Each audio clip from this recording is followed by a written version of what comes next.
Dear students, आज हम पुस्तक स्पर्श भाग 1 पाठ 8 रहीम जी के दोहे के बारे में पढ़ेंगे। रहीम जी का जन्म लाहौर में सन 1556 में हुआ। इनका पूरा नाम अब्दुल रहीम खान खन्ना था। रहीम अरबी, फारसी, संस्कृत और हिंदी के अच्छे जानकार थे। उन्होंने कई नीतिपूर्वक दोहों की रचना की। प्रथम बेटा दोहा है, रहमन धागा प्रेम का मत तोड़ो चटकाए, टूटे से फिर न मिले, मिले गांठ पड़ी जाए। चटकाए होता है बेटा झटके से, पड़ी जाए पड़ जाती है। प्रस्तुत दोहे रहीम जी द्वारा रचित हैं। इन दोहों में कवि ने प्रथम दोहे में कवि ने प्रेम संबंधों को सदा बना कर रखने की प्रेरणा दी है। हाँ जी, आगे फर्स्ट लाइन। कवि रहीम जी कहते हैं कि हमें प्रेम रूपी धागे को चटका कर नहीं तोड़ना चाहिए, क्योंकि टूटे हुए धागे की फिर से जोड़ा नहीं जा सकता। यदि उसे जोड़ते हैं, टूटे से फिर न जुड़े, मिले गांठ पड़ी जाए। यदि उसे जोड़ते भी हैं तो उसमें गांठें पड़ जाती हैं। इसी प्रकार से आपसी प्रेम संबंधों में भी यदि टूट आ जाए तो हम उसे फिर से नहीं जोड़ पाते। यदि जुड़ भी जाएं तो उनमें पहले जैसी मधुरता नहीं रहती। अब इस पैराग्राफ में हम क्वेश्चन कर लेंगे। रहीम किस धागे को कभी न तोड़ने के लिए कहते हैं? रहीम ने प्रेम रूपी धागे को कभी न तोड़ने के लिए कहा है। प्रेम का धागा टूटने पर आपस में फिर से क्यों नहीं जुड़ पाता?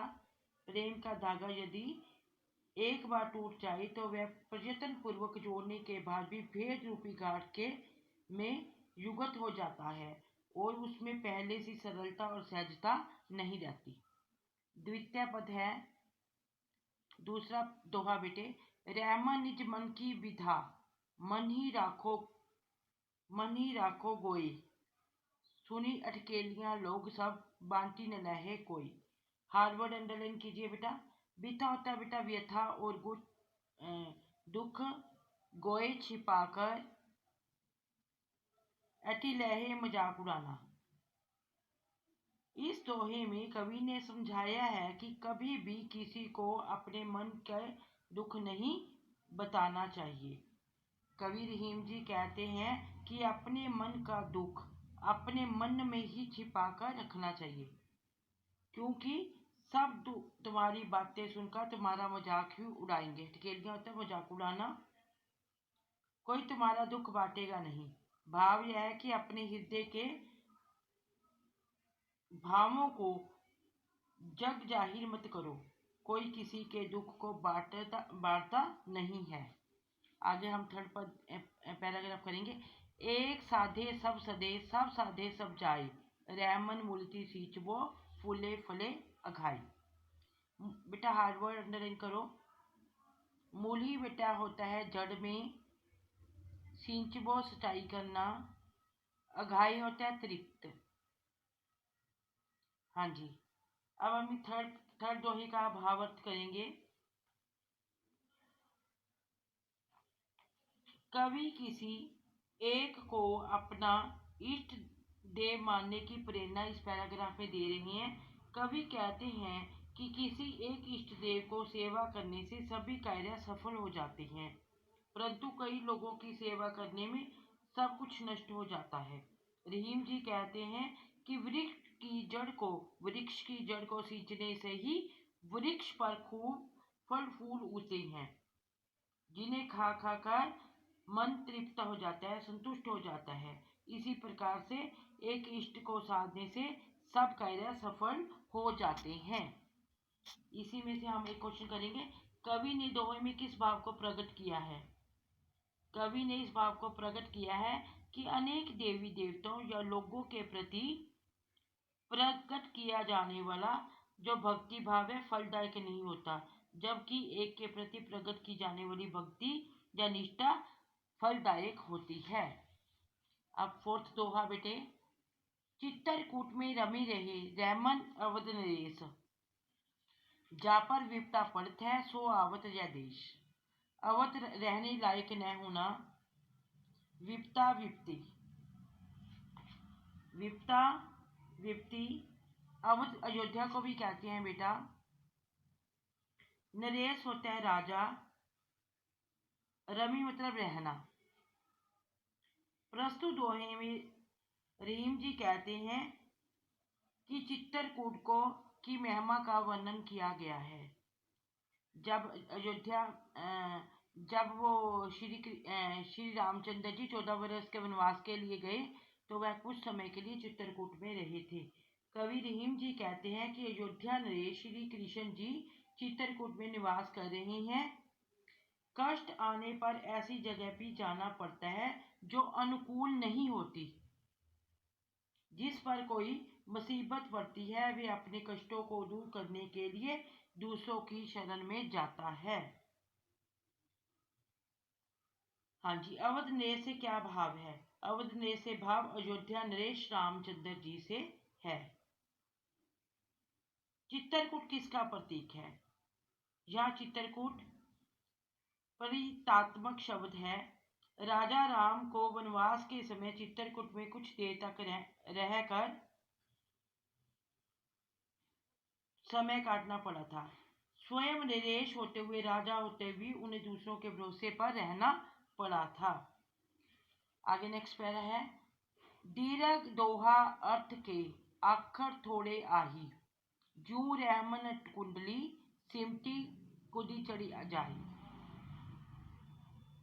अर्थ अर्थ अर्थ अक्षर अक्षर या शब्द, थोड़े थोड़े या कम, थोड़े या कम। दीर्घ विशाल, अक्षर अक्षर, कुंडली सांप को गोलाकार बैठने की मुद्रा। इस दोहे में कवि ने जैसे छोटे से छंद में छिपे हुए अर्थ की ओर संकेत किया है। कवि कहता है कि दोहे जैसे छोटे से अक्षर तो बहुत कम होते हैं परंतु इसमें अर्थ है जो वो बहुत अधिक होता है। जैसे बाजीगर कुंडली मारकर और उसमें सिमट कर ऊंचे से ऊंचे स्थान पर कूद कर चढ़ जाता है। कवि ने इस दोहे में किसकी विशेषता को प्रकट किया है? कवि ने इस दोहे में दोहा छंद की विशेषता को प्रकट किया है। आखर थोड़े से क्या भाव है? आखर थोड़े से अभिप्राय है कि दोहा छंद में प्रयुक्त शब्द मिले गिने चुने होते हैं। आगे नेक्स्ट पैरा है। धनी रहीम जल पंख को लघु जिया पियत अघाई, उदती बड़ाई कौन है जगत प्यासो जाए। धनी होता है बेटे धन्य, पंख कीचड़ वाला जल, लघु थोड़ा, उदती सागर समुद्र, बड़ाई होता है वडियाई, प्यासो मतलब प्यासा। प्रस्तुत दोहा रहीम जी द्वारा रचित है। इस दोहे में के माध्यम से कवि ने यह संदेश दिया है कि कई बार छोटे से में भी बड़े बड़े काम बन जाते हैं जबकि घड़ों से काम नहीं बनता है। कवि कहता है कि कीचड़ से भरा हुआ यह जल भी प्रशंसा करने योग्य है जिसे पीकर छोटे से छोटे जीव अपनी प्यास को बुझाकर तृप्त हो जाते हैं, संतुष्ट हो जाते हैं। इसके विपरीत उस सागर की प्रशंसा कौन करेगा जिसके पास जाकर भी लोग प्यासे रह जाते हैं, क्योंकि सागर का पानी जो है नमकीन होता है। सागर का पानी खारा होने के कारण किसी की प्यास बुझाने के योग्य नहीं होता। अब प्रश्न, कीचड़ भरे जल को पीकर कौन तृप्त हो जाते हैं? कीचड़ से भरे जल को छोटे छोटे जीव पीकर तृप्त हो जाते हैं। सागर की प्रशंसा क्यों नहीं की जा सकती? रहीम के साथ सागर की प्रशंसा इसलिए नहीं की जा सकती, चाहे वह आकार में बहुत बड़ा होता है किंतु वह अपने आप में नमकीन पानी से छोटे बड़े जीवों की प्यास नहीं बुझा सकता और उसकी रक्षा नहीं कर सकता। बेटा आज हम 6 दोहे ही करेंगे। अगली वीडियो में हम 7वें दोहे से लेकर 11 दोहे तक करेंगे। मेरे ख्याल से आपको ये दोहे समझ आ गए होंगे। और मैंने आपको जो बीच बीच में एसेंशियल क्वेश्चन कराए हैं, आपने उनको भी अच्छी तरह से पढ़ना है। जब हमारी कक्षा होगी तो हम उसमें ये पूरे दोहे डिस्कस करेंगे। धन्यवाद बच्चों।